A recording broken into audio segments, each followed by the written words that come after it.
Team India future is in big trouble. Mark my words, get ready.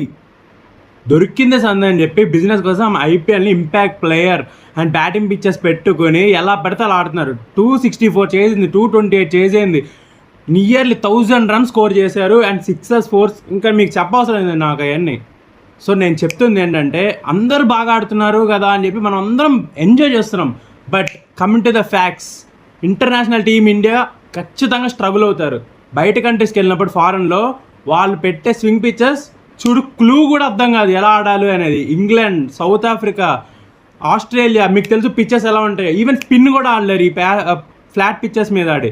So నేను చెప్తున్నాను ఒకటే, దీనివల్ల టీమిండియా అనేది చాలా చాలా చాలా ఇంపాక్ట్ అవుతుంది, ఖచ్చితంగా ఇంపాక్ట్ అవుతుంది. అండ్ మార్క్ మై వర్డ్స్, ఒక్క బౌలర్ కూడా టీమిండియాకి స్టార్ బౌలర్ దొరకడు ఈ ఐపీఎల్ వల్ల. ఇప్పటి వరకు మీరు చూసే ఉంటారు, బుమ్రా నెంబర్ 1 బౌలర్ ఎంత స్ట్రగుల్ అవుతున్నాడో. సో నేను ఒక్కటే చెప్తున్నాను, ఈ ఖచ్చితంగా మార్చాల్సిందే ఫ్లాట్ పిచ్చెస్ లేదా ఇంపాక్ట్ ప్లేయర్ మార్చి ఈక్వల్ ఆపర్చునిటీ ఇవ్వాలి బౌలర్స్కి బ్యాట్స్మెన్స్కి, అప్పుడే స్టార్స్ కొడతారు. లేదంటే చాలా ఇంపాక్ట్ అవుతుంది టీమిండియా ఫ్యూచర్లో. నేను చెప్పింది మీకు కరెక్ట్ అనిపిస్తుందా రాంగ్ అనిపిస్తుందా కామెంట్ చేయండి. ఫాలో చేయడం మర్చిపోకండి.